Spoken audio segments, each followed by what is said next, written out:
Istri umroh, suami selingkuh. Terjadi lagi perselingkuhan dalam selebgram. Ini dia. Laki-laki itu punya fitnah yang berat, yang mungkin harus menjadi aware bahwa ujian yang terberat bagi laki-laki itu bukan tentang harta, bukan kekuasaan, tapi justru yang paling berat itu wanita. Kenapa kok ada perempuan? Lah, maaf ya, yang diselingkuh itu lebih jelek, Ustaz. Ini masalahnya adalah sensasi lain yang diperoleh dari hubungan yang bukan sama yang biasa. Maaf ya Mas Ari, Mas Ari doyan steak. Steak itu kan enak tuh. Tiba-tiba udah steak bosan ditawarin ikan asin. Sesuatu yang mungkin jarang kan. Tapi coba pengen nyoba aja. Pengen nyobain. Perselingkuhan kadang-kadang gitu. Jadi kadang-kadang nggak logis. Itu bukan menu utama itu sebenarnya. Bukan menu utama. Gue bingung. Pada selingkuhan lebih jelek loh. Semuanya itu kan yang karena tadi dia ada dapat sensasi dari apa yang sejatinya dia butuhkan tadi.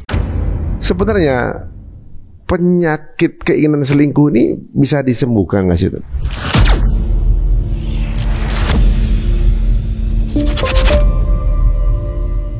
Assalamualaikum warahmatullahi wabarakatuh. Apa kabar teman-teman semuanya? Kembali lagi di Cerita Untung, dan semoga akan mendapatkan keberuntungan di setiap tayangan dari episode kita ya. Belakangan ini sedang viral yang mungkin terjadi lagi kasus rumah tangga dalam kehidupan selebgram. Ini agak unik ya apa yang terjadi dengan kehidupan selebgram ini ya. Ada yang suaminya salah satu pilot maskapai gitu. Ada yang juga kemudian dapat KDRT. Yang berikut ini lumayan viral karena ada perselingkuhan yang ditemukan barang buktinya oleh putranya sendiri yang mungkin kontennya termasuk konten-konten dewasa dan sekarang sedang berseliweran atau FYP di sosial media. Nah sekarang ini kita tidak merujuk langsung kepada pelaku dan bagaimana tetap menjadi gibah, tapi bagaimana caranya kita kemudian menyikapi hal seperti ini agar kemudian kita semua terbebas atau juga mungkin diamankan dari kondisi seperti ini rumah tangga kita. Langsung ketemu dengan guru kita yang beliau tentunya juga seorang pakar hubungan rumah tangga yang saya juga sering curhat sama beliau ya. Ini dia Ustadz Ustadz Ajo Bendri gampangnya. Assalamualaikum warahmatullahi wabarakatuh. Waalaikumsalam warahmatullahi wabarakatuh. Ustadz. Alhamdulillah. Iya. Belum lama saya dapat capturean ada seorang selebgram juga ngepost abis chatting curhat mantum gitu ya. Saya tuh deg-degan kalau udah diundang Cerita Untung. Pasti ada yang KDRT, aduh.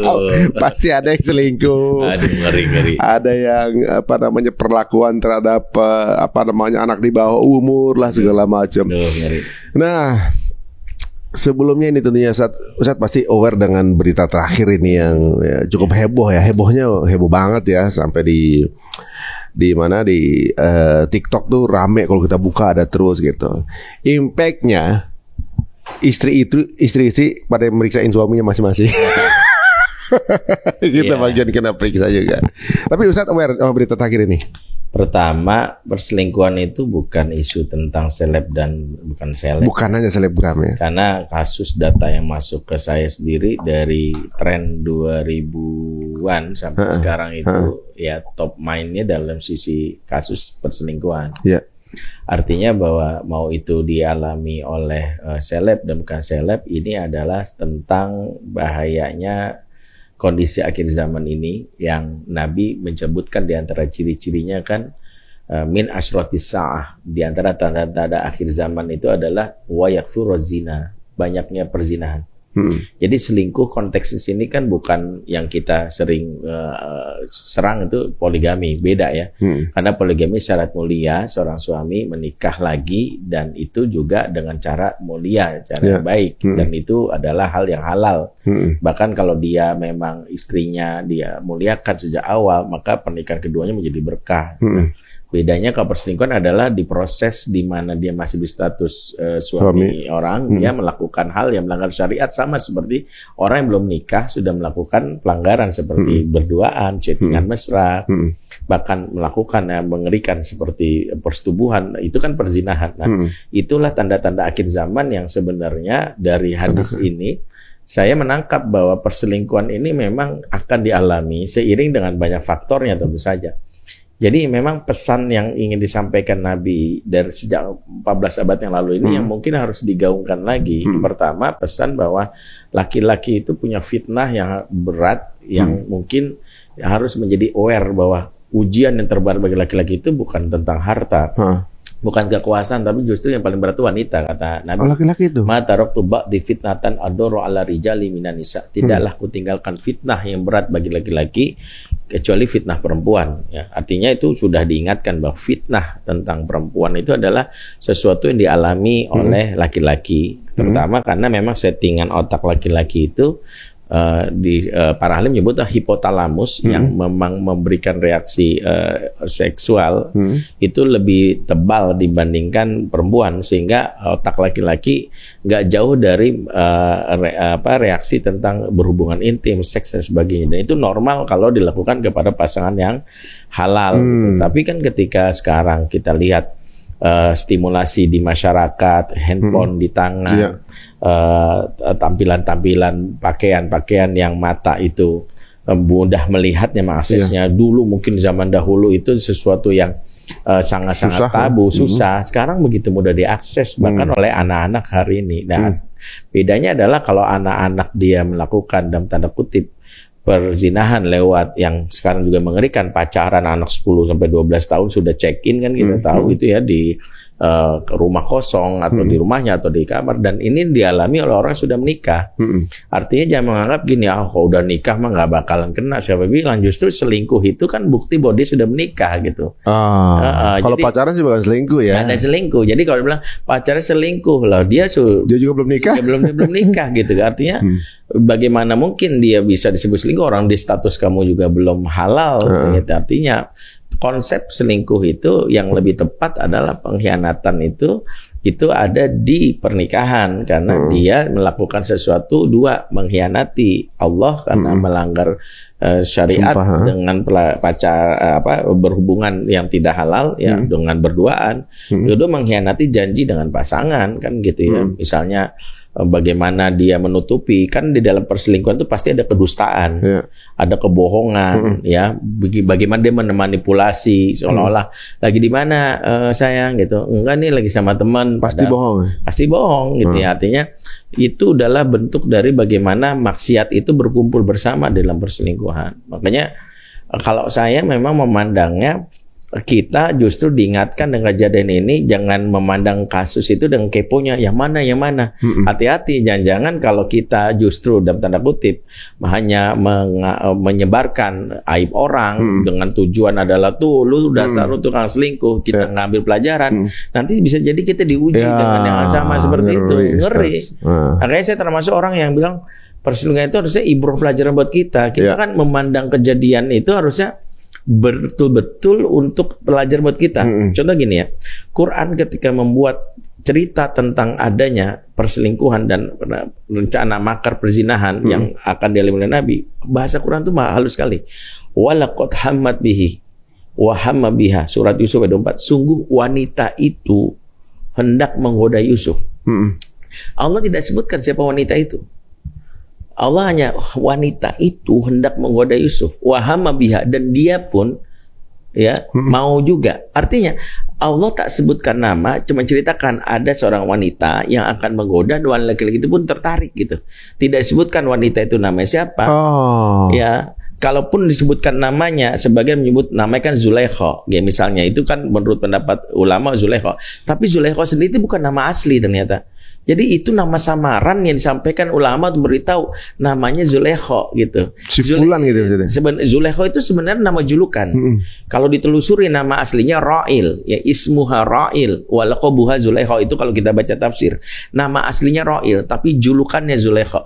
Jadi Zulaikha yang selalu berseliweran itu sebenarnya nama samaran, dan itu cara orang-orang terdahulu adab untuk tidak fokus untuk menyerang individu person, tapi mengambil pelajaran. Jadi mulai dari Quran ditutupi. Bayangkan Quran menutupi, tidak sebutkan nama julukannya, nggak ada. Dia, kalau kita bahasa gramatikal Arabnya itu dia, si wanita itu hendak menggoda si lelaki. Si lelaki pun nafsunya naik juga. Si lelaki pun disebutkan. Nah, kita kan konteks ayat ini karena ada surat Yusuf, kita tahu wanita ini namanya pasti Zulaikha, si laki-laki ini adalah Yusuf karena berada di surat Yusuf. Tapi cara Allah mengisahkan adalah sebuah pesan.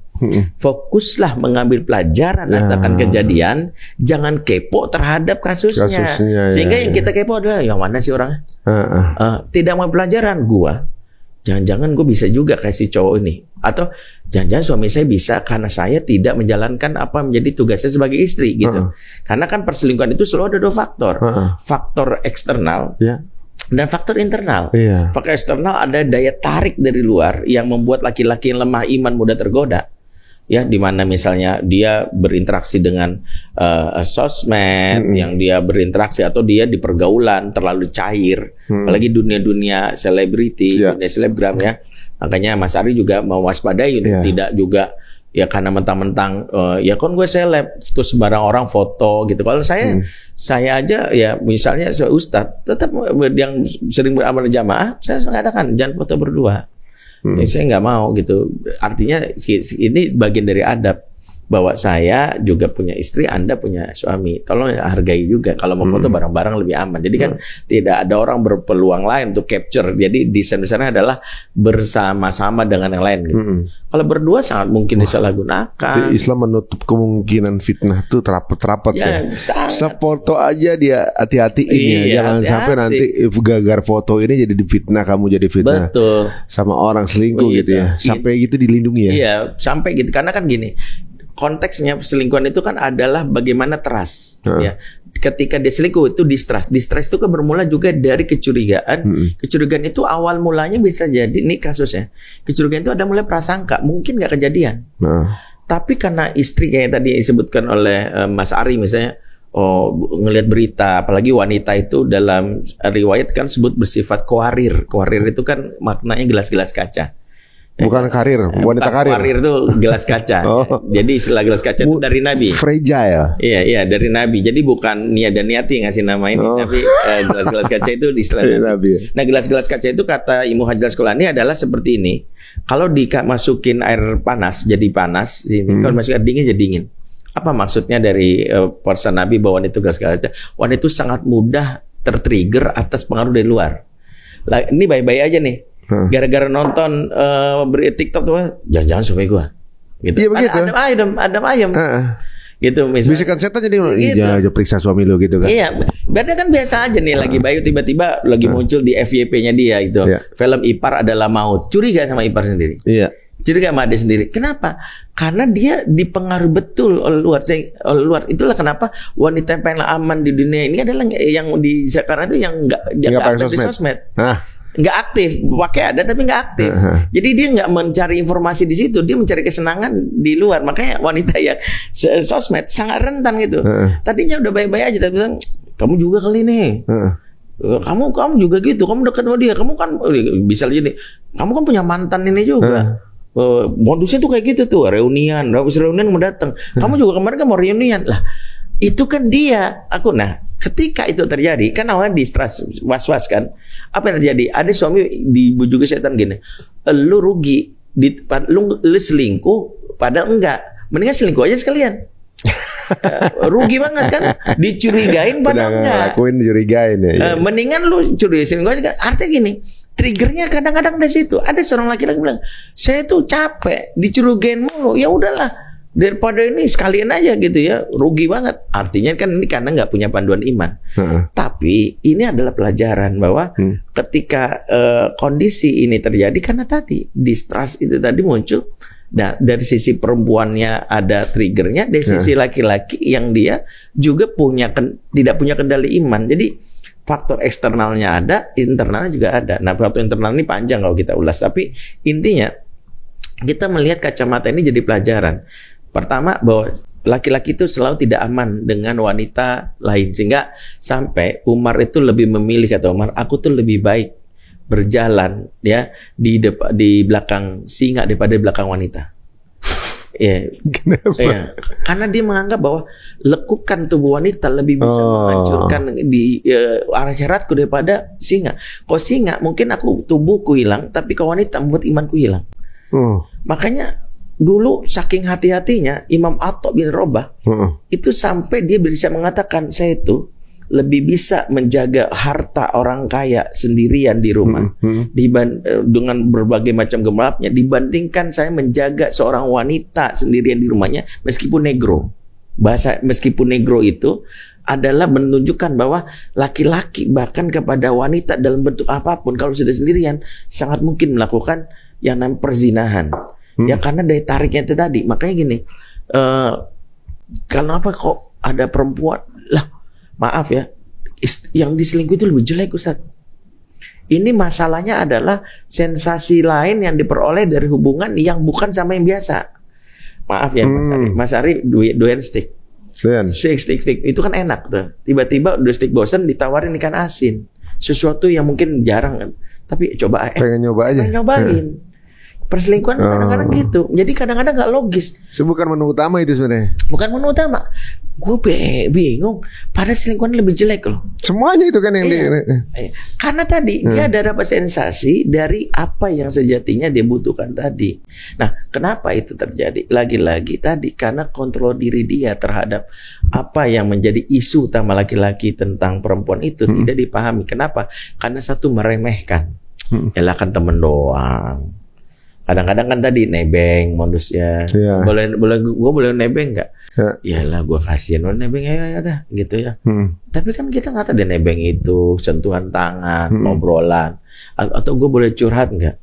Lah kenapa? Ya karena kan lu laki-laki, gue pengen tahu cara pandang laki-laki. Akhirnya merasa nyaman dan itulah ada satu hal yang kadang-kadang inilah menjadi kenapa selingkuh itu sulit sekali diobati, bahkan bisa dikategorikan candu. Karena rasa nyaman yang dibuat pada saat dia berinteraksi dengan lawan jenis bukan istrinya, sensasi itu mengeluarkan zat oksitosin. Oksitosin itu hormon pengikat yang membuat rasa kangen. Ketagihan itu. Ketagihan. Ada dopamin, rasa senang, ada oksitosin. Oksitosin itu yang berorientasi kepada relationship. Jadi misalnya gini, kenapa ada orang yang bisa balik ke mantan, yang disebut CLBK itu, karena sensasi dulu pernah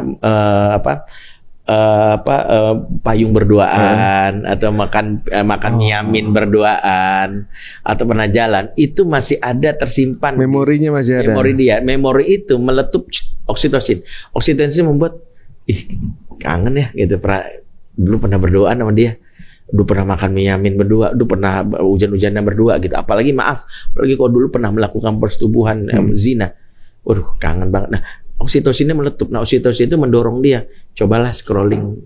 Nah, scrolling tuh awalnya tuh kalau CLBK tuh gitu. Cobalah scrolling dulu kali di mana sih kabar dia set. Disitulah akhirnya ternyata muncullah setan kan pintar merekayasa perselingkuhan. Dibikinlah ternyata dia sudah dalam kondisi nggak ada pasangannya. Jangan-jangan dia pernah masalah sama pasangannya. Kan gitu ya. Biasa kan gitu. Biasanya ada fotonya nih. Ada sama suami udah nggak ada lagi sama suami. Wah, jangan-jangan coba sangat hai gitu kan. Dari situlah ada rumus, gara-gara high titik rusak move on sebelanga. Tapi kalau misalnya itu kan sesuatu yang bisa dibilang di luar dari prediksi itu saat. Nah, kabarnya ini kan yang terjadi, mereka ini udah lama berumah tangga sebenarnya. Nah, lama berumah tangga itu nggak menjamin semuanya itu baik-baik aja. Karena jaminan untuk orang terjaga dari itu adalah keimanan. Kemesraan tidak menjamin, karena yang membuat orang itu menjaga diri dari maksiat itu adalah iman. Makanya kalau cuma mengandalkan dia tuh gue mesra banget, apa sih yang kurang Ustaz? Saya udah berikan semuanya sebagai istri, saya taat, saya melayani nafkah. Saya melayani nafsunya dia. Maaf ya, dalam hubungan seks dia mau gaya apa saya ikutin, saya puaskan syahwat dia. Tapi kenapa dia itu belum tentu itu? Belum.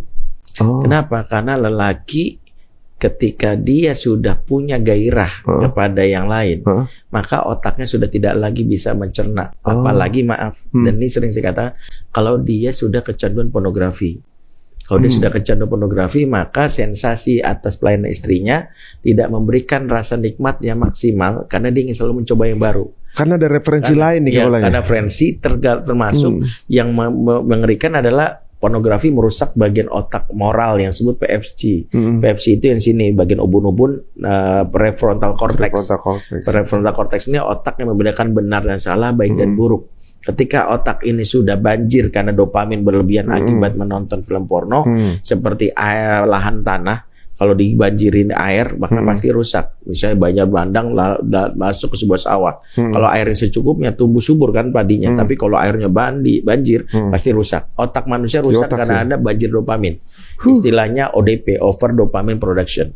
Apa itu impactnya? Over dopamine production itu membuat dia tidak lagi punya braking system. Braking system itu sistem kontrol. Nggak punya sistem pengereman.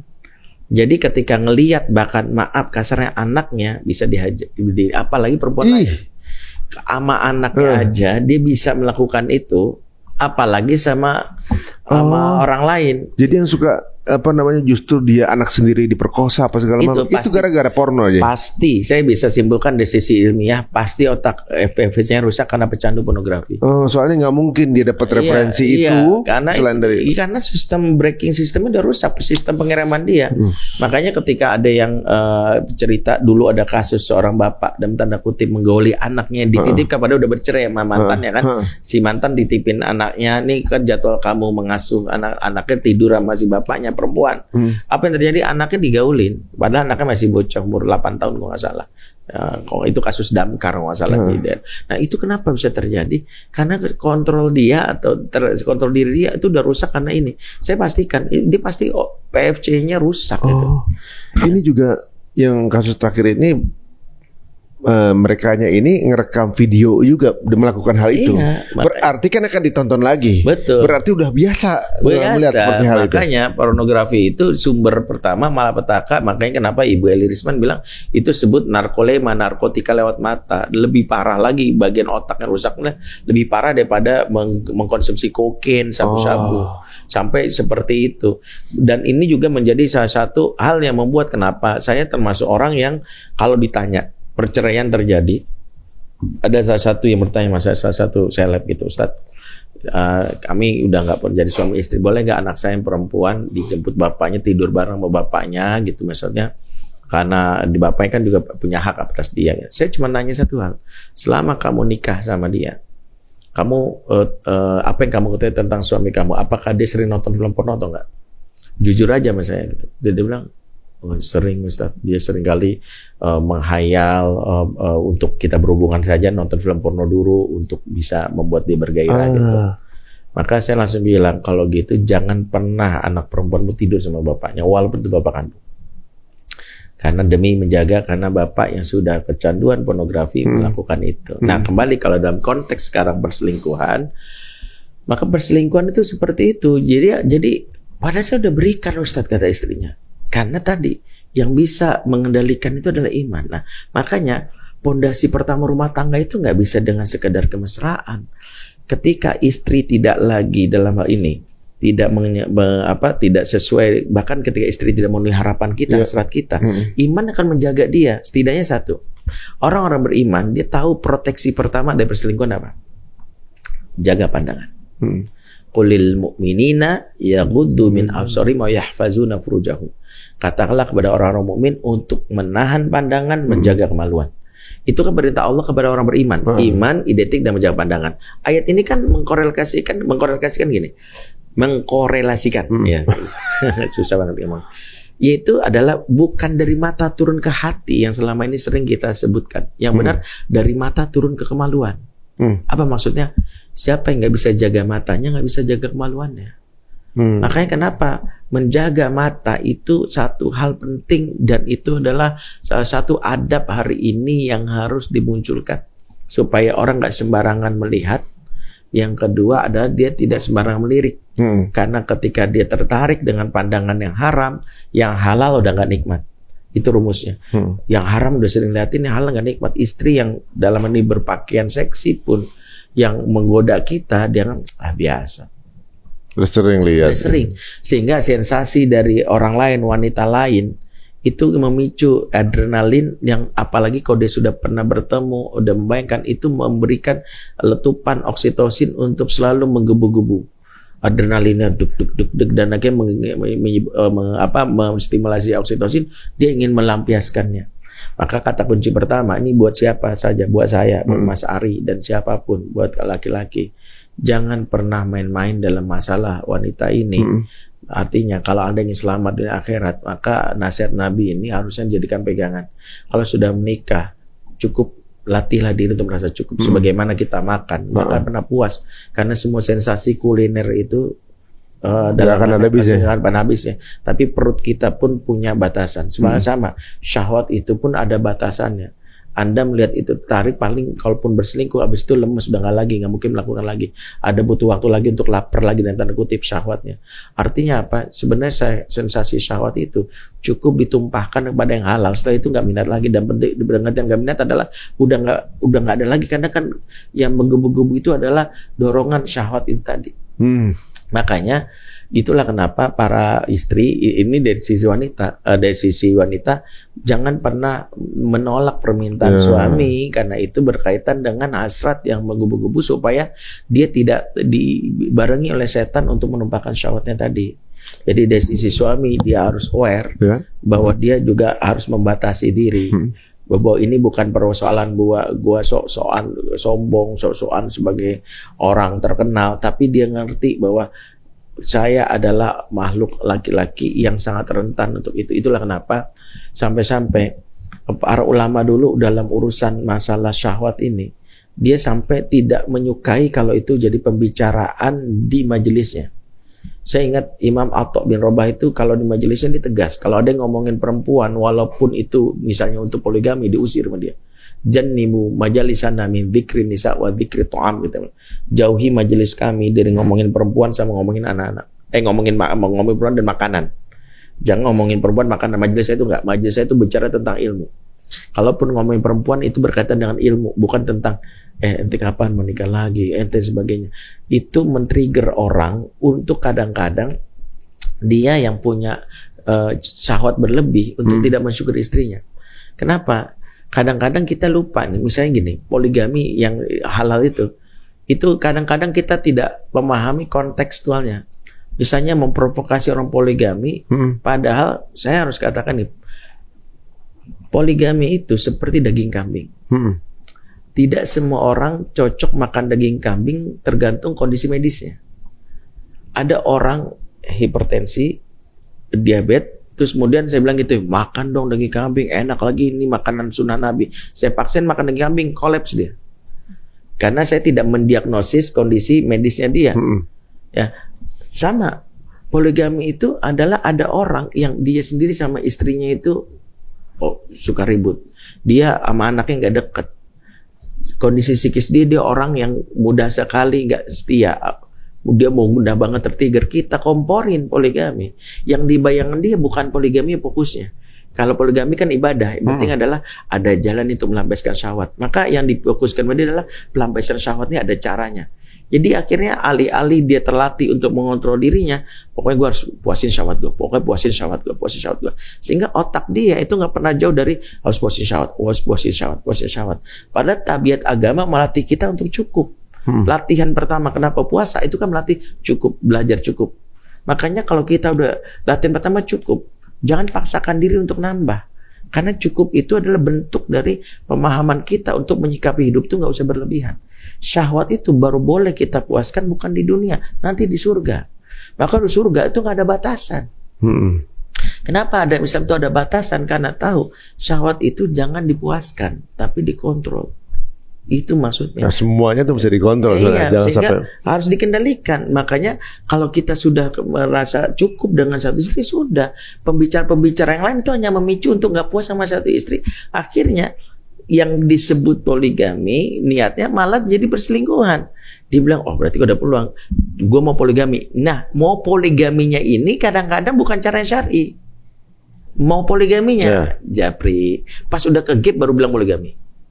Oh, itu emergency exit. Emergency exit itu bilang. Padahal di proses sebelumnya itu Dia sudah lakukan dengan cara yang haram. Itu kenapa orang sekarang jadi merendahkan poligami karena lalui oleh oknum ini. Oknum yang dia pas sudah ke bilang, anak kan boleh Ustaz poligami, tapi ente telah merusak syariatnya. Ente berduaan jalan, ente makan bareng, ente kemudian check-in berdua, udah ke baru bilang, Anda mau poligami Ustaz mau nikah. Itu kan sama aja merusak syariat. Orang kayak gini merendahkan syariat. Giliran dia ke ketangkep baru bilang poligami. Kalau dia mau poligami, harusnya prosesnya proses yang benar. Jadi inilah kenapa saya agak sedikit marah sama orang-orang yang kadang-kadang modus di baliknya. Dia adalah memang pelaku selingkuh, dia jadikan ketika ke poligami. Harusnya, makanya saya bilang kita harus hati-hati sehingga seolah-olah akhirnya ini yang kadang-kadang narasi muncul. Ya, orang poligami itu pasti selingkuh, itu kan ngerikan. Itu kan sama aja menuduh Rasul kan. Seolah-olah kita kan pengen. Nah, gara-gara oknum itu, jadi sekarang semua poligami suruh dituduh selingkuh. Kenapa? Karena prosesnya. Ya, makanya saya bilang kita nggak usah bahas poligaminya. Poligami itu adalah syariat mulia dan kita sudah yakin itu. Dan itu dimiliki oleh orang istimewa. Yang dia poligami punya on mission. Jadi bukan sekedar muasin syahwat. Nabi itu poligaminya on mission. Dia menikahi Aisyah dalam rangka menjalin kekerabatan dengan Abu Bakar. Dia menikahi Hafsah dalam rangka menjalin kekerabatan dengan Umar. Dia menikahi Zainab binti Jahsy dalam rangka untuk misalnya untuk membatalkan syariat yang melarang menikahi anak angkat. Itu kan pelajaran situ. Dia menikahi bagaimana Sofia dalam rangka untuk berdakwah di kalangan orang Yahudi. Ada putrinya orang Yahudi yang menikahi sehingga orang Yahudi ada yang mau masuk Islam. Jadi on mission semua Nabi. Jadi bukan sekedar pertimbangan nafsu nih puasin gitu. Nah, ketika kita tidak punya on mission, maka yang terjadi adalah memandang syariat itu, memandang poligami itu sebagai pemuasan syahwat. Sehingga tadi itulah selingkuh itu muncul dari situ. Jadi salah persepsi ya, seperti halnya gara-gara ustadz cabul yang ada di sekolah-sekolah itu, pesantren yang bagus-bagus ikut kena dampak kan gitu ya. Betul. Yang banyak hal-hal syariat yang akhirnya dijelekan oleh oknum Islam sendiri. Makanya sekarang yang kita ingin mengatakan bahwa jangan yang udah jelas-jelas selingkuh jangan bilang saya poligami, jangan.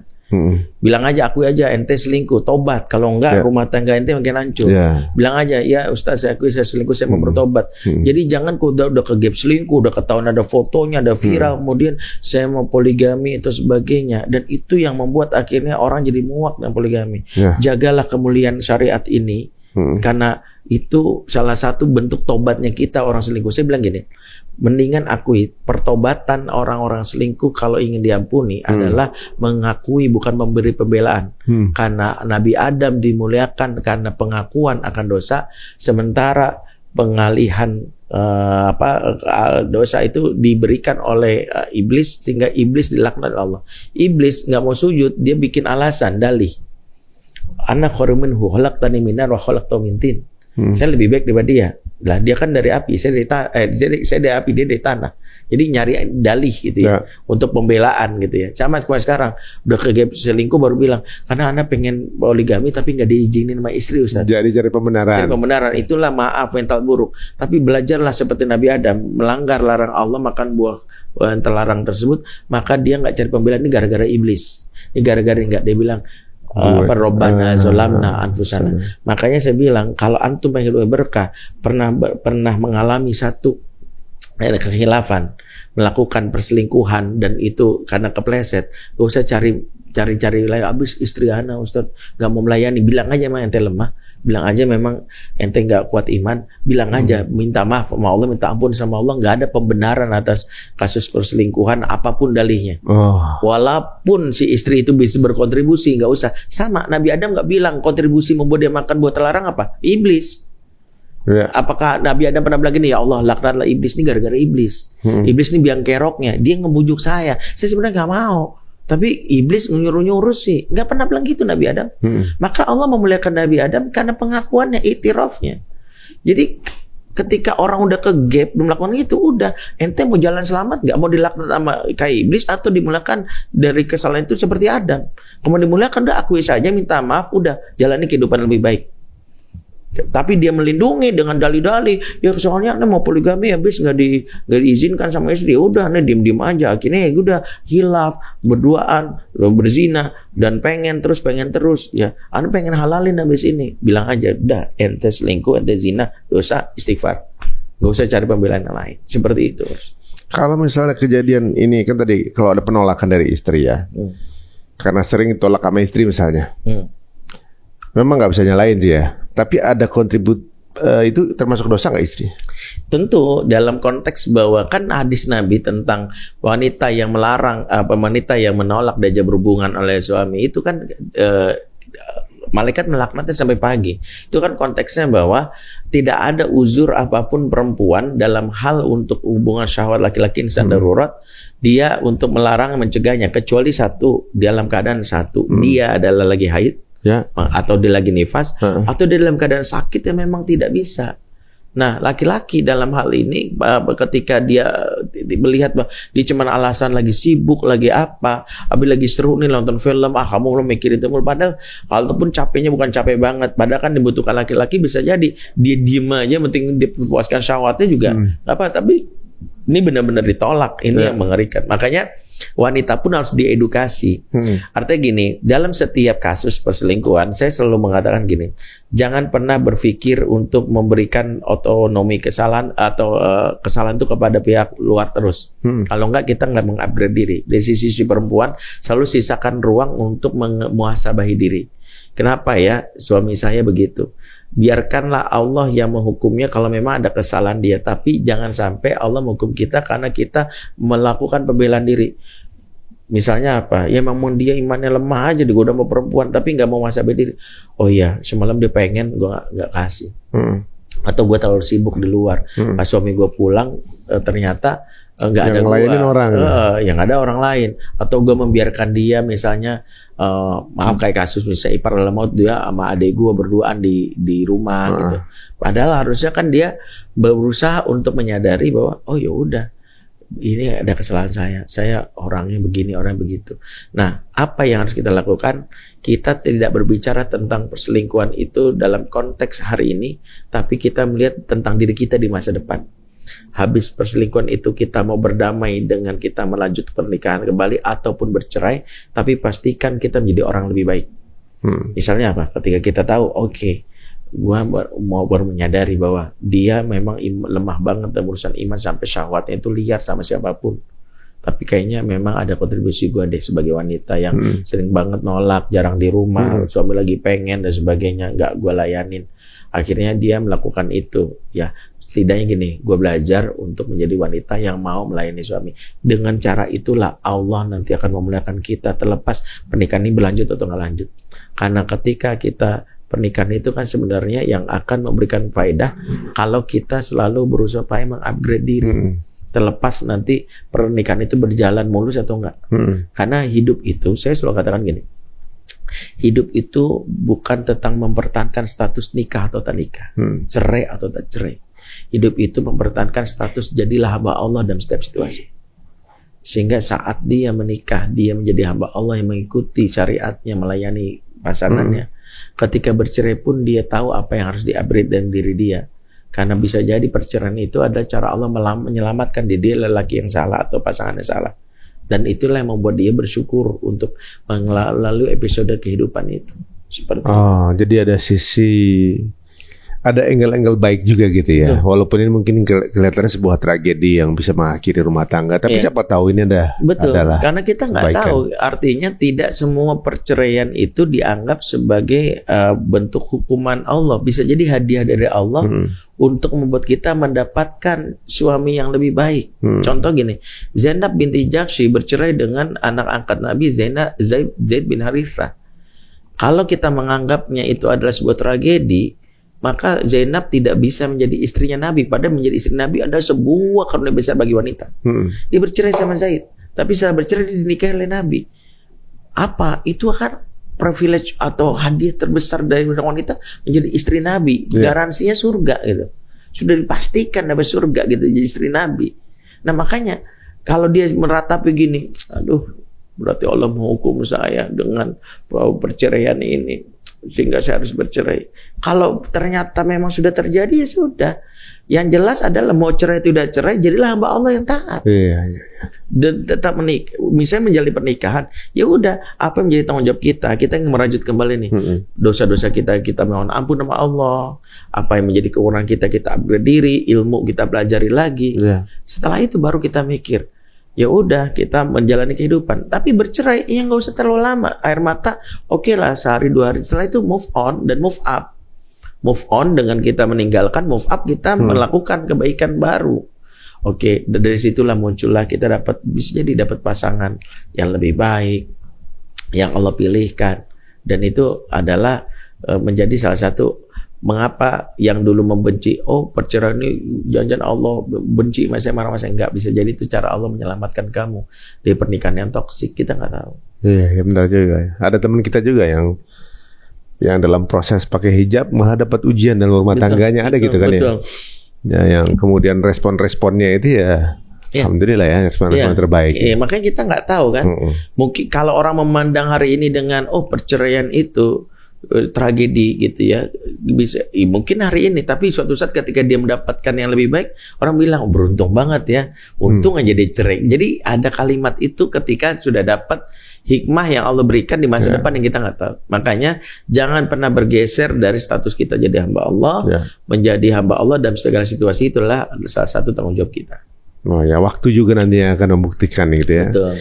Nah, ini menariknya lagi di satu sisi kasus ini adalah bahwa kejadian tersebut diketahui oleh putra. Jadi anak beliau yang kemudian dia bisa entah sama bagaimana, namanya anak Gen Z sekarang kalian tahu cara untuk mengcapture atau juga mungkin merekam percakapan gitu ya dengan orang tuanya dengan pesan-pesan yang kurang senonoh ya, dan juga video-video tersebut juga gitu ya, justru anaknya yang kemudian mendeliver evidence ke ibunya.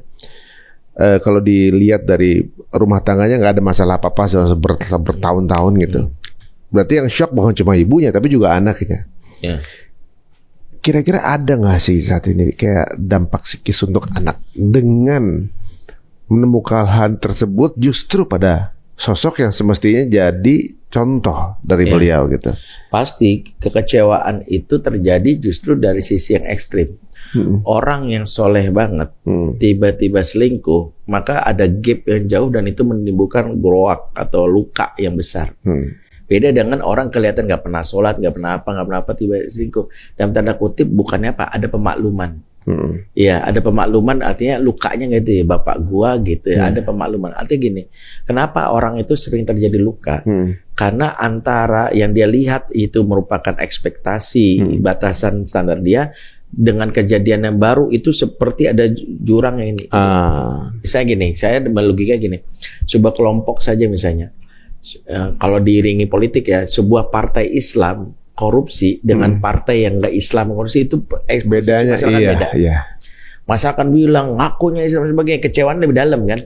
Kenapa? Karena ada ekspektasi terhadap value dengan kejadian yang sama. Padahal di kelompoknya itu korupsi itu banyak banget tuh. Ada dampak emosional yang lebih tinggi. Itu yang kenapa dia dimaafin? Bukan karena tadi ekspektasi masyarakat terhadap lo itu tinggi.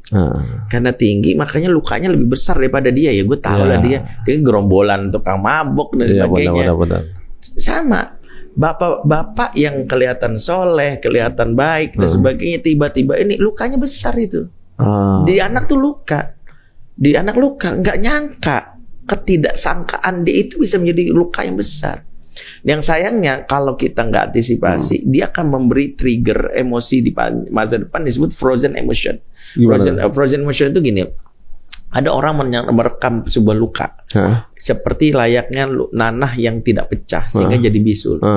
Bisul itu akan membuat orang gampang banget tertrigger kalau kesenggol. Misalnya ketika kita punya bisul atau apa jalan sakit gitu. Bisul jiwa dalam tanda kutip itu adalah emosi terpendam yang tidak pecah akibat dia sudah biasanya treatment yang salah gitu, udah sebagainya, udah maafin aja, ini bapak lu biar gue itu bapak lu gitu. Tapi dia tidak diberikan ruang untuk ngobrol apa perasaan dia. Makanya kenapa harus segera daruratnya harus ada konselor untuk mendampingi dia. Karena merekam dan menangkap sendiri sebuah persepsi lantas dibiarkan dalam alam bawah sadar dia itu jadi bisul. Maka suatu saat dia akan menjadi orang yang kalau dia laki-laki dia akan merekam itu sebagai sebuah hal yang satu ada dua mata pisau. Satu, dia akan membenci laki-laki sampai berperang menjadi gay. Ya, laki-laki jahat banget ya gitu. Bisa menolak laki-lakian. Atau yang kedua bahkan dia akan membenarkan perselingkuhan itu. Menganggap wajar memang semua laki-laki. Apa gue juga gini? Gue begini. Itu kenapa? Itu menjadi pembenar sehingga suatu saat ketika dia melakukan itu perzinahan pun dia bilang bapak gue juga gitu. Nah itu menjadi hal yang ada di alam bawah sadar dia. Misalnya dia kayak begitu kan kemudian kesian sama ibunya gitu ya, dijahatin bapaknya gitu. Jadi bisa benci sama laki-laki. Sama bapaknya dan itu bisa menjadi alasan dia menolak laki-laki dan itu menjadi bahaya kalau dia laki-laki jadi sedikit gitu. Itu hal yang menurut saya juga itu bisa hilang respect anak dengan bapaknya. Sangat mungkin, kecuali bahwa bapaknya punya kebaikan yang mungkin sangat memorable dalam kehidupan dia. Sehingga kan gini ya, kalau kita bicara tentang konsep pengasuhan itu adalah sebanyak-banyak kita menabung cinta. Jadi gini, ketika kita memberikan treatment kasih sayang, kebaikan dalam bentuk apapun, kita sedang menabung cinta di account emosional banknya anak. Dan anak punya bank emosi yang kita tabung cinta. Saldonya banyak nih. Suatu saat ketika kita mengecewakan dia, itu ibarat kita sedang auto debit. Lagi diambil. Nah, tergantung saldonya. Jadi saldonya misalnya banyak miliaran, kesalahan kita itu sampai ratusan juta, masih ada saldonya, itu namanya trust, masih ada. Tapi bagaimana gue tetap respect sih, bisa jadi mak gue yang salah gitu. Malah maknya salahin, karena bapaknya mungkin melakukan banyak hal, mungkin bapak hilaf gitu. Ada pemakluman karena dia sudah banyak dapat treatment. Tapi kalau bapaknya selama ini biasa aja, bahkan cenderung cuek, gak kelihatan dekat sama anaknya, maka saldonya minus. Dan begitu dia dikhianati dalam konteksnya mengetahui bapaknya selingkuh, itu auto debit jadi defisit. Itu membuat dia distrust, nggak percaya.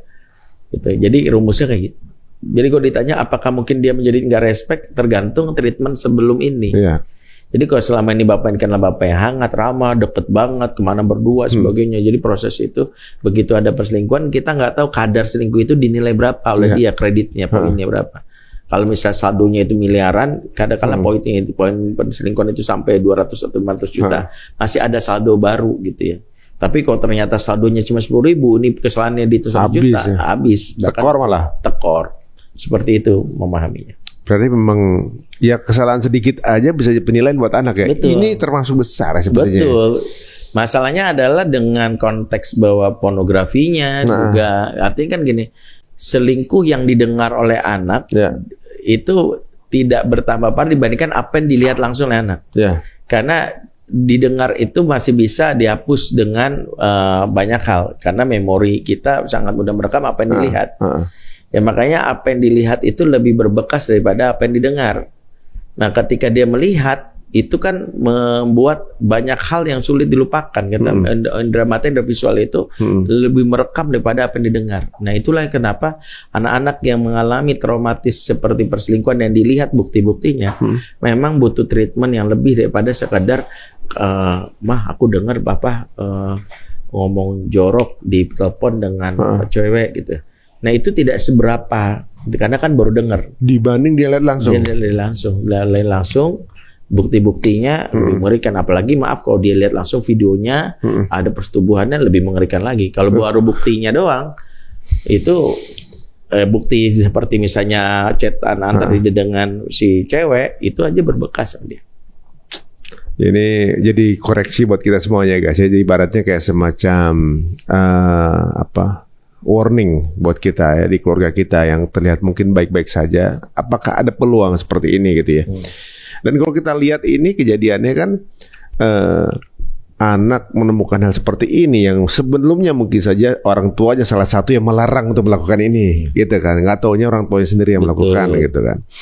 Dan ada nggak kemungkinan dia juga kemudian jadi kan ada nih korban apa namanya LGBT misalnya itu dia akan besar jadi LGBT juga kebanyakan. Iya. Gitu kan, korbannya padahal Betul. ketika dilakukan dia adalah orang yang menderita, bukan yang menerima kenikmatan. Tapi nantinya dia akan jadi pelakunya. Iya. Kebanyakan begitu. Kalau ini ada nggak kemungkinan dia juga akan menjadi orang yang itu gitu? Kalau Imam Syafi'i mengatakan zina itu utang. Utang. Ketika seorang ayah berzina dan dia tidak bertobat, Hah? maka ditagihnya dengan perilaku anaknya yang satu. Kalau laki-laki jadi pelaku, kalau perempuan jadi korban. Dan itulah kenapa itu dalam konteks yang perkataan Imam Syafi'i ini itu sesuatu yang akhirnya baru dipahami oleh para ahli konteks hari ini adalah maksud zina itu adalah apa yang berbekas oleh anak atas perilaku bapaknya sangat mungkin ditiru sebagai sebuah pemakluman atas perzinahan bagi si anak, bahwa dia mengatakan ya habis bapak gue berzina kayak gitu, masa gue, apalagi karena gini, satu, syahwat itu ada sesuatu yang sangat kuat menggerakkan seorang laki-laki. Makanya dalam konteksnya Freud, kalau walaupun ada orang tidak setuju dengan itu, adalah dorongan id atau dorongan syahwat itu menjadi penggerak pertama perilaku seseorang. Nah, ketika ada seorang laki-laki dia misalnya tumbuh dengan stimulasi syahwat, pertahanan dia untuk mempertahankan kehormatan itu lemah dengan dalih bapak gua aja begitu. Paham ya? Paham nggak? Artinya itu ada pembenaran kan? Ya, value tentang menjaga kehormatan itu nggak bisa dipakai karena bapak gua begitu. Jadi setan selalu mengatakan gini, bapak lu kan begitu, wajar aja kalau begitu. Akhirnya dia yang tadinya diajarkan di kursi agama bahwa dinilai di pelajaran agama bahwa zina dilarang, dia akan selalu mengatakan soalnya kan bapak gua begini. Itu karena tadi itulah yang disebut zina itu adalah utang karena pelakunya bisa diturunkan anak. Begitu juga si perempuan, bapak lu begitu, buat apa? Ya wajar dong bapak gue begitu, jadi gue juga bisa dong merasakan sensasi. Itu kan kalau lihat, kalau dia nggak lihat, misalnya gini, zina adalah utang. Iya. Impact itu kan bisa ke anak ketika anak itu tahu bapaknya begitu. Iya. Kalau anak itu nggak tahu kalau bapaknya dulunya gitu. Kalau itu kan bentuk dari perkataan Imam Syafi'i ini memang tidak ada dalil yang berkaitan dengan dalil-dalil syar'inya. Tapi konsep zina adalah utang itu beliau yakini sebagai bentuk adalah hukuman terhadap ketidaksucian yang dijalani oleh ayahnya tanpa pertobatan, berpengaruh terhadap anak yang juga tidak mendapatkan pelajaran menjaga kesucian. Pahaminya gini, bukan berarti bahwa dosa itu akan menular kepada anak, tapi ketika dosa tak ditobati, maka pengaruh itu akan memberikan pelajaran kepada anak untuk tidak mendapatkan hidayah Allah kecuali Allah menolongnya gitu. Jadi ini adalah rumus yang kita tidak anggap sebagai berarti semua anak pezina pasti berzina. Tidak. Ketika si bapaknya bertobat atau si anak ini dia mendapatkan pendidikan terbaik dan membuat dia menyadari akan apa kesalahan bapaknya, insya Allah dia akan selamat. Jadi maksudnya secara literally kalau kita nggak belajar, ya bisa terjerumus. Iya. Ya kalau bapaknya belajar kan jadi tobat. Betul. Anaknya belajar, anaknya menghindari bahwa salah. Betul. Berarti intinya memang ini setan ini nggak pernah berhenti menggoda manusia itu ya. Betul. Ini nggak bisa dicoba sini. Bapaknya nggak bisa anak, bapaknya bisa anaknya juga. Makanya hati-hati. Ini pesan dalam podcast ini, setiap kita bahas perselingkuhan selalu tengok diri kita. Satu, sejauh mana spiritualitas kita mau. Tidak ada yang bisa menjaga diri kita, bukan istri kita yang cantik, baik, seksi, tapi Allah yang menjaga kita. Maka di antara doa yang kita minta buat diri kita dan anak kita, kan doa yang diajarkan Nabi itu, Allah maghfir zanbahu wa hasin farjahu wa tahir qalbahu. Itu sering kita doakan buat anak kita, termasuk buat diri kita. Allah maghfir zanbi wa hasin farji wa tahir qalbi. Ya Allah, ampunilah dosaku, jagalah kemaluanku, dan bersihkanlah hatiku. Begitu juga kita minta kepada anak kita. Nanti mesti ditulis di caption nih kayaknya. Ya. Banyak yang belum tahu nih sebenarnya. Karena doa ini sejatinya adalah sebagai pelajaran ya. Jadi kan kisahnya ada seorang anak yang mau berzina. Dia minta izin Nabi, anak muda. Nabi mengatakan, kalau ibu kamu dizinai gimana? Kalau adik perempuan kamu zinai gimana? Dilatih deh pikirnya. Sampai akhirnya dia bilang, saya nggak mau terjadi sama ibu saya, sama adik saya, sama anak perempuan saya nanti. Orang lain juga nggak mau kan. Kalau orang nggak mau jangan lakukan itu orang lain. Nabi ingin mengajarkan dia tentang hukum konsekuensi perbuatan. Jangan kalau kamu tidak ingin orang melakukan sama kamu tidak melakukan sama orang lain. Itu kan proses thinking skill yang Nabi ajarkan. Tapi di ujungnya Nabi membacakan doa. Dan doa inilah yang yakini para ulama sebagai salah satu proteksi agar diri ada kita terjaga. Al-maghfir zambahu wa tahhir qalbahu wa hasin farjahu. Ya Allah, ampunilah dosanya, sucikanlah hatinya dan jaga kemaluannya. Itu. Nah, kalau buat diri kita, al-maghfir zanbi, Allah wa tahhir qalbi wa hasin farji. Ya Allah, ampunilah dosaku, ya sucikanlah hatiku dan jagalah kemaluanku, seperti itu. Oh, gitu. Ini kalau anak laki kan bisa kita kasih analogi. Saudara perempuannya akan kalau wanita apa? Anak perempuan itu yang paling penting adalah bagaimana relasi dengan bapaknya. Bilang ayah akan menanggung dosamu dan menjadi ayah yang merugi di akhirat kalau tidak bisa menjaga kesucianmu. Jadi ayah itu menjadi salah satu bagiannya. Karena gini, terplesetnya perempuan sama laki-laki dalam urusan perzinahan itu berbeda. Laki-laki terpleset kepada perzinahan karena dorongan syahwat. Kalau perempuan karena kebutuhan psikis yang tak terpenuhi. Makanya perempuan cenderung dia menerima ajakan perzinahan atau perselingkuhan karena kenyamanan security yang diberikan. Ya, kenyamanan itu perlakuan yang baik, uang yang diberikan. Bahkan ada orang kaya yang pernah kami tangani, anak perempuan yang bapaknya sangat kaya, per bulannya bakal kasih 25 juta anak SMP, bayangin 25 juta per bulan. Itu dia bisa menyerahkan keperawanannya sama seorang laki-laki yang memberikan casing handphone yang casing harga 100.000. Bayangkan dia punya 25 juta per bulan tapi menyerahkan ke laki-laki yang memberikan casing handphone 100.000. Ini bukan tentang uang tapi tentang rasa nyaman psikis yang tadi diberikan bapaknya. Satu, pujian, apresiasi, perhatian, kabar. Makanya di luar urusan doa yang kita berikan kepada anak kita maupun laki maupun perempuan, maka pagar yang berikutnya adalah cinta yang kuat yang diberikan ayah kepada anak perempuannya. Cinta itu akan membuat anak perempuannya itu terbatasi secara sadar, nggak butuh laki-laki lain karena udah cukup kenyang sama bapaknya. Tapi kalau bapaknya itu kaku, nggak pernah perhatian, maka begitu laki-laki melakukan modus love scamming, yang sekarang jadi marak dengan modal handphone, modal online, japri ke DM, maka dia mudah banget terpesona dan jatuh cinta. Tapi kalau dia sudah dapat dari bapaknya, dia nggak biasa aja. Udah biasa gue mau bawa. Punya perbandingan dari bapaknya ya. Betul. Walaupun istri saya bilang, kamu jangan terlalu ini banget, nanti dia nggak cerita loh, takut kamu terlalu overprotective. Berarti nggak apa-apa overprotective, Mama. Bahasa overprotective itu akan berbeda kalau kita terjemahkan dengan jangan. Overprotective itu bukan dengan jangan-jangan, tapi mengepungnya dengan cinta yang cukup dan berlebihan. Jadi mengepungnya gitu. Kamu butuh apa? Bilang sama Bibi. Mau temenin Bibi, siap. Bibi masih sebagainya. Bibi adalah laki yang siap berkorban untuk anak wanitanya. Jadi cinta yang kuat itulah penjagaan terbaik, bukan nggak boleh ini ya, nggak boleh ini ya, nggak boleh ini, nggak boleh itu malah memberikan penjara yang berpengaruh kepada perilaku yang disebut reaktasi. Reaktasi adalah perlawanan psikologis dari anak-anak yang terkungkung dengan banyak aturan, akhirnya melakukan perlawanan di luar itu, bikin second account yang nggak diketahui bapaknya. Second account ini malah dia lebih liar dengan foto dia vulgar, semua bisa ngeliat dia, bapaknya nggak tahu karena terpenjara dengan apa, nggak boleh ini, nggak boleh ini. Jadi overprotective dengan aturan yang terlalu banyak itu juga nggak baik. Overprotective itu adalah memberikan kebutuhan dasar sehingga anak perempuan, gue udah kenyang mau cinta bapak gue. Apa sih gue butuhin dari cowok yang lain? Ya kecuali nanti gue udah nikah, gue mau berumah tangga, baru deh gitu. Sekarang apa gitu? Iya benar juga ya. Biar dia nggak butuh dari yang lain ya. Betul.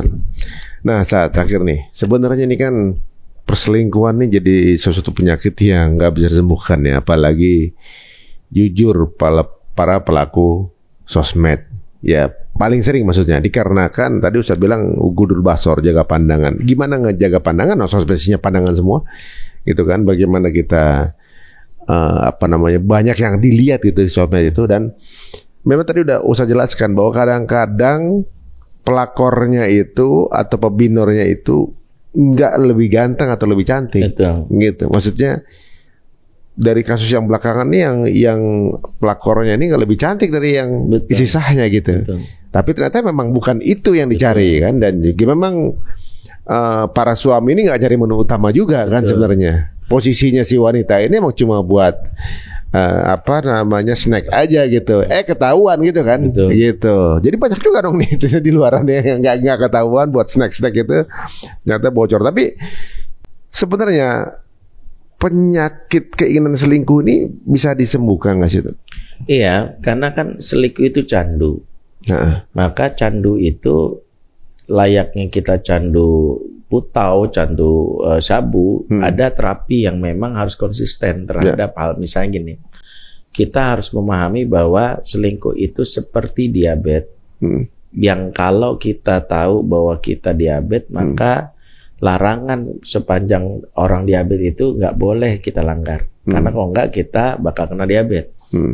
Makanya dalam obat selingkuh itu adalah sama seperti diabetes. Satu, bahwa larangan-larangan seperti misalnya lu nggak boleh makan habis maghrib malam, kan orang diabetes gitu ya.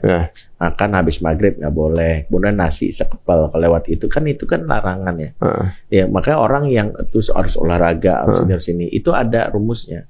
Nah obat selingkuh itu sama seperti itu, kita harus bikin desain kehidupan baru, namanya adalah skema kehidupan baru, new life.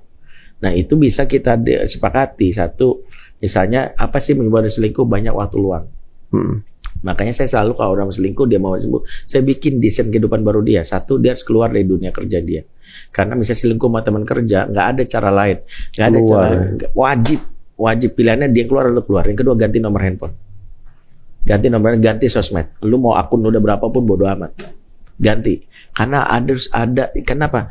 Itu ikhtiar yang kita tunjukkan ke Allah. Ya Allah, aku sedang berusaha menterapi diriku. Allah mudahkan gitu. Jadi urusannya tadi yang penting ada ikhtiarnya. Iya. Sebab ada orang selingkuh itu menggampangkan. Saya udah tobat Ustaz. Makanya berapa banyak orang istri bilang, suami saya baru udah janji Ustaz nggak bakal selingkuh lagi. Kamu saya bilang, Bu, janji berubah tanpa dibantu, dibimbing, kembali lagi. Iya. Syarat orang berubah itu dibimbing dan dibantu, apalagi selingkuh wajib. Kalau dia nggak dibantu, bakal dia jatuh lagi. Manusia itu nggak bisa dia berubah sendirian, dia harus dibantu, dibimbing, dimentorin. Seperti misalnya dia makin narkoba, dia ada terapisnya. Sama orang yang candu itu harus dibikin selingkuh. Sampai saya bilang, kalau kamu mau, misalnya adalah saya bikin new life, tapi serius ya, satu, keluar dari kerjaan kamu, hapus kontak dia. Tapi Ustaz nggak ada hubungannya. Tapi pekerjaan rezeki ada lagi. Kalau saya karena udah pelajari tentang pola berapa banyak terjadi perselingkuhan, nih kasus pernah saya tanganin, aktivis masjid, pengurus masjid, ya tanpa maksud nanti habis ini orang curiga mau masjid, dia terjebak dalam perselingkuhan sampai zina, udah menyesal nangis sama saya, tiba-tiba izin sampai sini saya ingin Ustaz minta maaf sama si fulanah yang pernah saya tegaulin, saya akan tinggalkan dia. Saya bilang nggak ada meminta maaf, saya udah minta maaf sama Allah selesai, karena saya nggak ingin dia nanti merasa kecewa. Nggak usah. Dia langgar larangan saya, minta maaf, zina lagi. Dia zina lagi, dia minta ketemuan, masih minta maaf, zina lagi. Kan itu, karena bilang saya itu udah ngerti. Saya bilang, ente dibilangin, nangis. Nggak ada cara lain, udah stop. Nggak usah pakai basa-basi. Gue tinggalin lu aja. Orang lu bukan siapa-siapa gue, lu itu penyakit dalam penyakit diri gue. Kenapa gue harus ngikutin? Lu itu ada pembuat gue candu. Harusnya gue tinggalin, gak usah pakai basa-basi. Boleh nggak ketemu dulu, sama kayak orang mau sabu dengan ketemu sabu. Sensasi dia menghirup itu membuat dia lupa. Ya udah buang aja, nggak usah bilang gini, buka dulu kali aja sabunya. Lihat, gue akan tinggalin dulu. Itu kalau sabu masih tinggalin ke perempuan, berduaan, zina lagi. Makanya kalau saya bilang sama seperti ini, ikutin aja satu new life. Tinggal. Bahkan saya bilang, saya ingin pendapat ulama, hijrahnya bahkan nggak tanggung-tanggung. Kalau dia tiru di Jakarta, pindah ke Surabaya, pindah kemana, hidup, istrinya pun siap dukung sebagainya. Yang penting ini kehidupan baru. Yang kedua apalagi, bikin kerjaan baru, bikin ini lagi. Apa nggak harus ada kontak baru, orang tertentu aja kamu gak selesai udah, dan nggak usah tengok-tengok lagi. Itu sama seperti kamu diabetes. Orang diabetes iseng-iseng, coba sekali-sekali dipakai sebagainya, kena lagi sama gitu, iseng-iseng lihat akunnya dia, kena lagi. Nah, jadi jangan coba-coba untuk ngintip-ngintip aja, jangan gitu ya. Nggak usah coba-coba. Ya. Bisa CLBK guys. Bisa gitu. CLBK tahu nggak arti CLBK? Ciluk pakai kok. Wah, berarti memang jangan main api ya. Kadang-kadang cuma ngintip-ngintip sedikit, dibisikin lagi.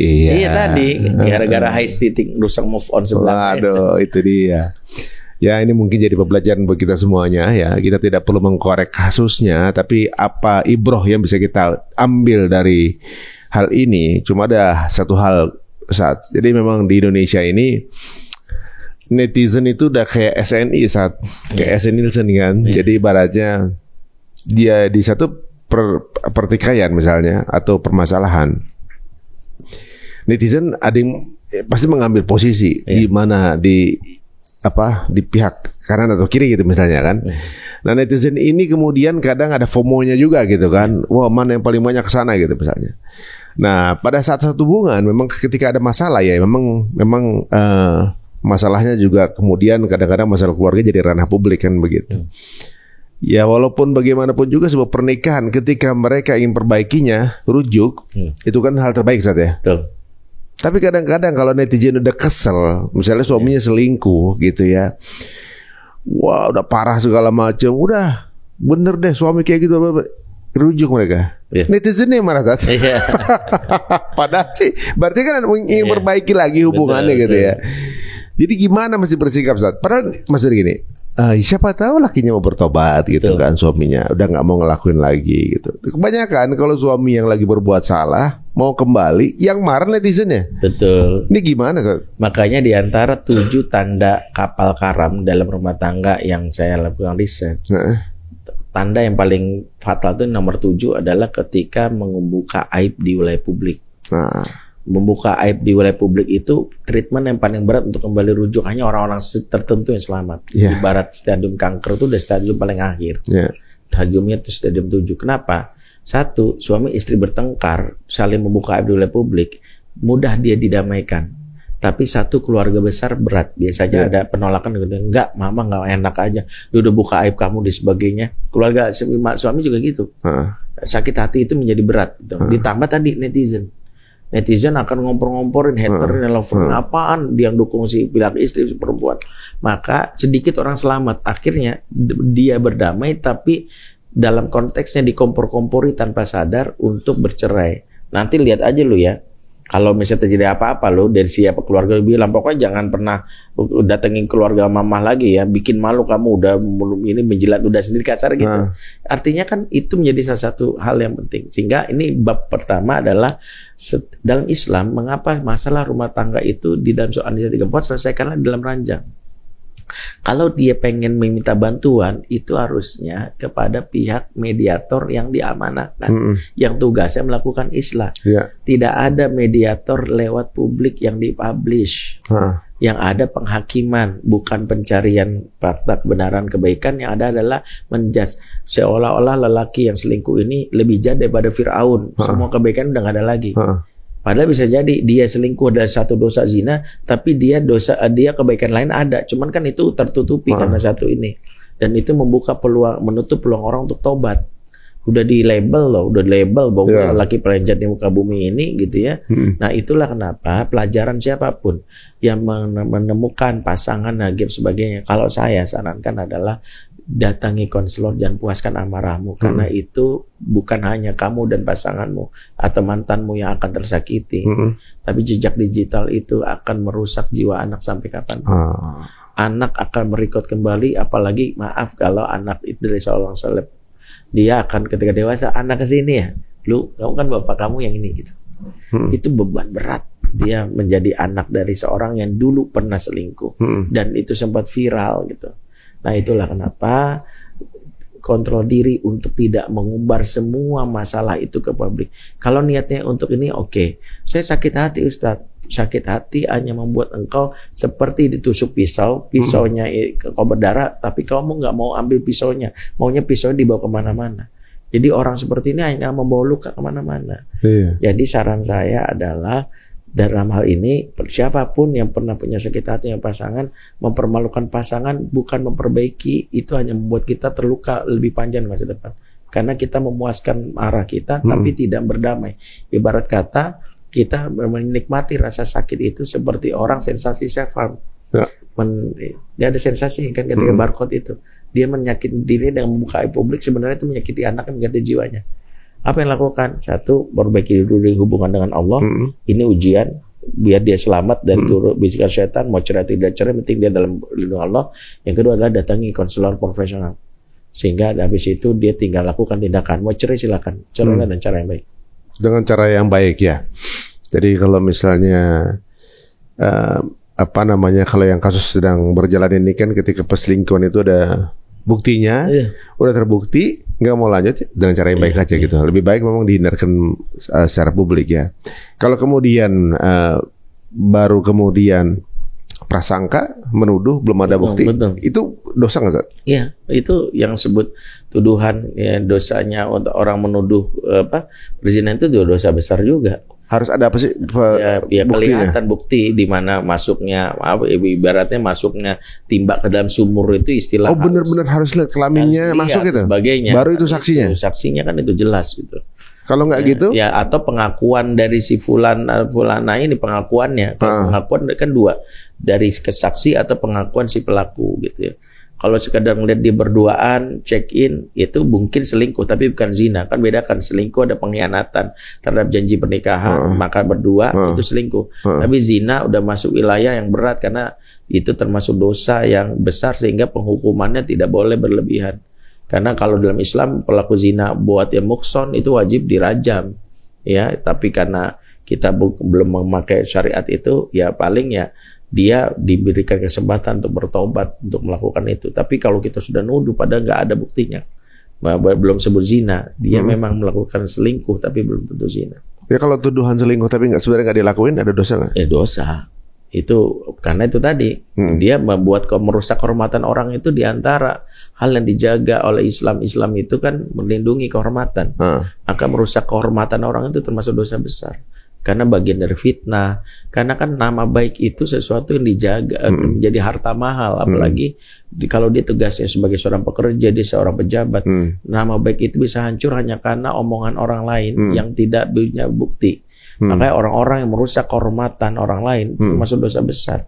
Mau fitnah, menggunjing, menuduh salah, itu termasuk dosa besar. Merusak kehormatan sama muslim ya. Betul.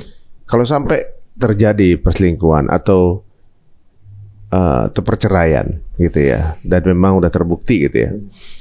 Kemudian misalnya dari lihat suaminya selingkuh gitu ya, pasangannya kemudian nggak terima, nggak redo, itu hukumannya gimana? Kalau misalnya kan kalau suami nggak redo, istri nggak bisa nyium bau surga.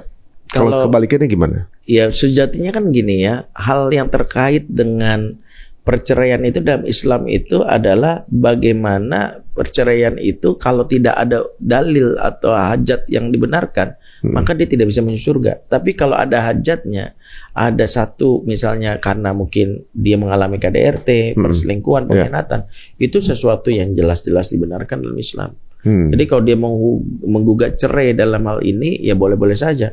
Ya, karena ada faktor tadi, faktornya terdiri dari 5 hal, yaitu tentang apakah merusak agama, apakah merusak akal, merusak fisik, merusak kehormatan atau turunan, atau merusak harta. Kalau udah 5 hal ini ya sudah terjadi, kita boleh, ada dampaknya terhadap diri kita, boleh kita gugat cerai.